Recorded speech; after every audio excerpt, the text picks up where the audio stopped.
Well, Elize Kruger from CAD Capital joins me now just to take a look at some of today's data being released. Elize, always a pleasure. Thanks for coming in. All right, let's start with this current account deficit. I mean, we've imported more than we exported, but I think more significantly, we've paid more dividends to international investors than we received. So we've got this 4.1% deficit here. Although it was expected, not good news for the economy, is it? Indeed, it's basically a combination of both those factors. The trade account deteriorating from a surplus in the second quarter to a deficit in the third. And that was mainly a story about exports remaining under pressure as a result of volume growth that didn't come through. And I think that's a global economy story. And also export prices declining by a further 8.4% in the course of that quarter. So, commodity prices. So we still see pressure on commodity prices coming through, and that remains a big negative for our export sector.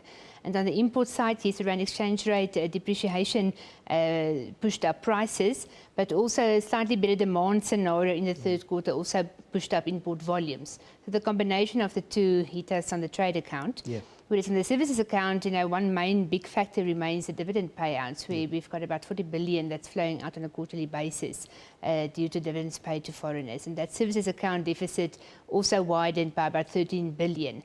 I think the figure for the third quarter was 151 billion deficit. So that's quite a huge number that we are in deficit for the services account. And in combination, the two resulted in the current account deterioration that we've seen. Okay, now we look at the implications for the rand. The rand already being hit by the downgrades from the ratings agencies and the outlook as well. On Friday, we've seen a slump. Today, we've seen another record low. So where's this currency going, looking at all the data coming out?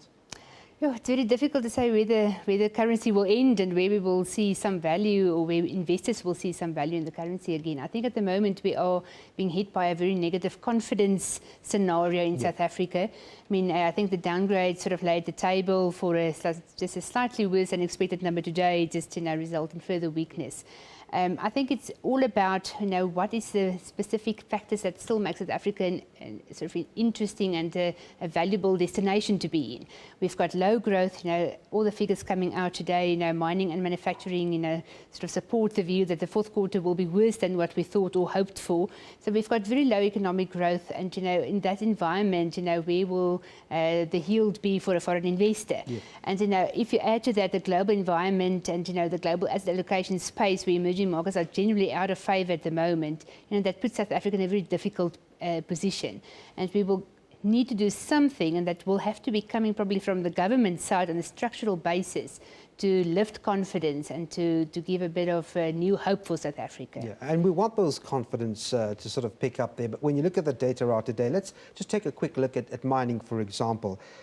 We see mining data showing a contraction of 4.6%, all right? The PGMs, or the platinums, possibly the only possible positive figure there, but the rest all negative. So again, you look at the mining production figures, not good news. Indeed, and obviously there are specific factors in each of those sectors. I'm thinking about platinum. There were, I think in the previous quarter, some shutdowns due to maintenance and a few technical reasons why we had drops in the third quarter on platinum specifically. So I think the growth rate there might be influenced by that. But looking at the overall story, I mean, iron ore is a global story of oversupply and, dwindling global demand for the metal, and especially coming from the Chinese economy that remains under pressure. And looking forward, I mean, the Chinese economic growth is forecast to drop by a further 0.5 percentage points next year, down to like 6.3%. So it's very difficult to see where the spark will come back for the commodity cycle at this point in time, with a strong dollar on the one side and Chinese economic growth still, moderating on the other side. Yeah, it really doesn't bode well for some of the mining companies. Today, Anglo American telling us that they are embarking on more restructuring moves. I see plans to reduce 6 business units to 3. And you've got 3,000 workers, jobs online here. Yes, no, indeed. I think, the widespread nature of the economic weakness that we are currently seeing is going to hit us hard in the next, 12 to 18 months on jobs specifically. I mean, if you look at the consumer is under pressure. If you're looking at different industries, already we've got mining and agricultural and, well, for that matter, electricity production in recession already. Yep. Manufacturing indications are that we might have a negative again in the fourth quarter.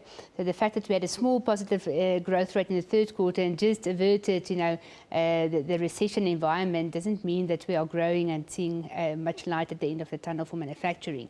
So, there's a lot of things. And then you could add to that the potential that we might see more strike action again into 2016, as many of the 3-year wage agreements will be lapsing, and there will have to be new negotiations. So if you add that whole mix, it looks like 2016 might be a very difficult year for South Africa. Well, we almost at year end now. When you consolidate what we've seen this year, what's your take on what that fourth quarter growth figure would look like, Elize? Well, before today, I had a 1.7% quarter-on-quarter growth rate on top of the 0.7 that we've seen.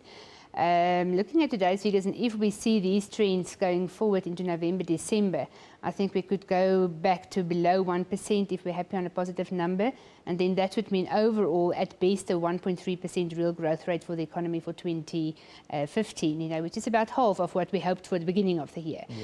So looking forward, we are constantly downgrading for next year, as it just seemed to be no proper driver for economic growth in the next 12 months. All right, we're going to have to leave it there. Elize Kruger from CAD Capital, as always, a pleasure. Thanks. Thank you.